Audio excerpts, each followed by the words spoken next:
I will not cross the Dark Lady. Annabeth took the opening. You'd all better be following Sir Pfeffany. She's older and wiser. Yes! Sir Pfeffany shrieked. Follow me! Kelly struck so fast, Percy didn't have a chance to raise his sword. Fortunately, she didn't attack him. Kelly lashed out at Sir Pfeffany.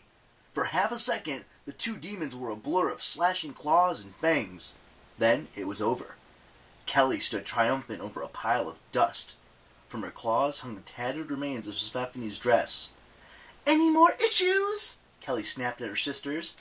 Hecate is the goddess of the mist. Her ways are mysterious. Who knows which side she truly favors? She's also the goddess of the crossroads, and she expects us to make our own choices. I chose a path that will bring us down the most demigod blood. I chose Gaia. Her friends hissed in approval. Annabeth glanced at Percy, and she saw that she was out of ideas. She'd done what she could. She'd gotten Kelly to eliminate one of her own. Now there was nothing left but to fight.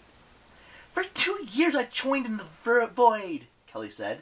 Do you know how completely annoying it is to be vaporized, Annabeth Chase?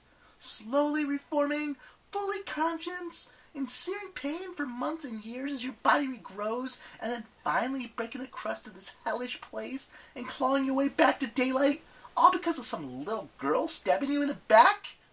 Her baleful eyes held Annabeth's. I wonder what happens if a demigod is killed in Tartarus. I doubt it's ever happened before. Let's find out. Percy sprang, slashing Riptide in a huge arc. He cut one of the demons in half, but Kelly dodged and charged Annabeth. The other two Imposi launched themselves at Percy. One grabbed his sword arm. Her friend jumped on his back. Percy tried to ignore them and staggered towards Annabeth, determined to go down defending her if he had to. But Annabeth was doing pretty well. She tumbled to one side, evading Kelly's claws, and came up with a rock in her hand, which she smacked into Kelly's nose. Kelly wailed. Annabeth scooped up gravel and flung it in the Impusa's eyes. Meanwhile, Percy thrashed from side to side, trying to throw off his Impusa hitchhiker, but her claws sank deeper into his shoulders. The second Impusa held his arm, preventing him from using Riptide. Out of the corner of his eye, he saw Kelly lunge, raking her talons across Annabeth's arm. Annabeth screamed and fell. Percy stumbled in her direction. The vampire on his back sank her teeth into his neck. Searing pain coursed through his body. His knees buckled.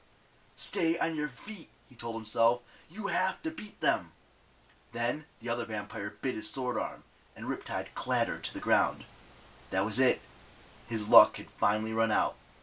Kelly loomed over Annabeth, savoring her moment of triumph.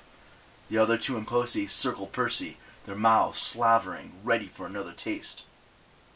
Then a shadow fell across Percy. A deep war cry bellowed from somewhere above, echoing across the plains of Tartarus, and a titan dropped onto the battlefield.